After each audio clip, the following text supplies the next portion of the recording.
आज के इस क्लास में हम पढ़ने वाले हैं व्यावसायिक संप्रेषण का अर्थ, मीनिंग ऑफ बिजनेस कम्युनिकेशन।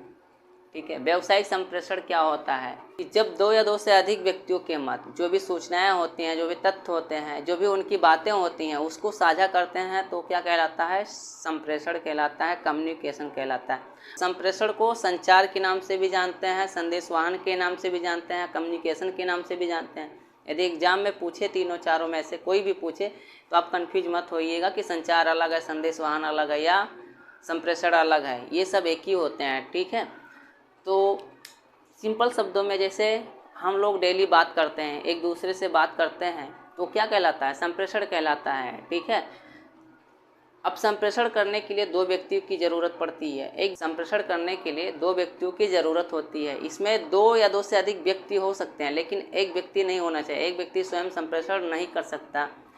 ठीक, अब देखो संप्रेषण क्या होता है। संप्रेषण का अंग्रेजी शब्द क्या हो जाएगा? कम्युनिकेशन। संप्रेषण को अंग्रेजी में हम कम्युनिकेशन कहते हैं, जिसका अर्थ है आपस में बांटना। जिसका अर्थ क्या होता है? आपस में बांटना, वस्तु में साझा करना। ठीक है, यह हिस्सा बांटना, ये सब क्या कहलाता है? संप्रेषण। देखो, अतः संप्रेषण क्या है? दो तरफा प्रक्रिया है। दो तरफा प्रक्रिया मीन्स क्या होता है कि संप्रेषण करने के लिए दो व्यक्तियों की जरूरत पड़ती है। ठीक है, तभी वो संप्रेषण कहलाएगा। और सामान्य भाषा में संप्रेषण संचार, ठीक है, अथवा संदेशवाहन का तात्पर्य उस विचार विमर्श से है जो किन्हीं दो प्राणियों के मध्य किसी सूचना या जानकारी के लिए होता है। ठीक है, किन्हीं दो प्राणियों मतलब दो व्यक्तियों के मध्य या दो से अधिक व्यक्तियों के मध्य जो भी सूचनाएं होती हैं, ठीक है, या जानकारी होती है, उसको साझा करने के लिए किया जाता है। लेकिन अब व्यावसायिक संप्रेषण क्या होता है? जब दो या दो से अधिक व्यक्तियों के मध्य विचारों या तथ्यों का आदान प्रदान व्यावसायिक उद्देश्यों की पूर्ति के लिए किया जाता है, तो यह रूप क्या कहलाएगा? व्यावसायिक संप्रेषण कहलाता है।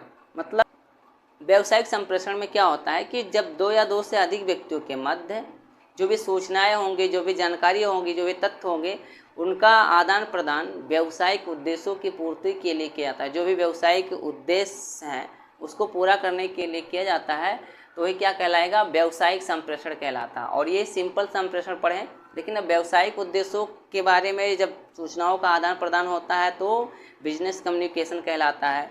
ठीक है, अब परिभाषाएं की बात करते हैं। परिभाषा में क्या क्या है? न्यूमर और समर के अनुसार इन्होंने क्या कहा है कि संप्रेषण दो या दो से अधिक व्यक्तियों के मध्य जो भी तथ्य हैं, विचार हैं और सभाएं या भावनाओं का आदान प्रदान करना होता है, साझा करना होता है, ट्रांसफर करना होता है। ठीक है, दो या दो से अधिक व्यक्तियों के मध्य जो भी तथ्य हैं, विचार हैं या सभाओं के माध्यम से या जो उनकी भावनाएं की होती हैं उनके माध्यम से उनके बीच क्या करना? आदान प्रदान करना या ट्रांसफ़र करना।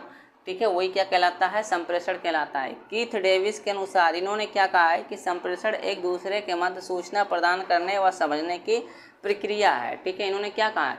संप्रेषण एक दूसरे के मध्य सूचना प्रदान करने की, उसके बाद उसको समझना।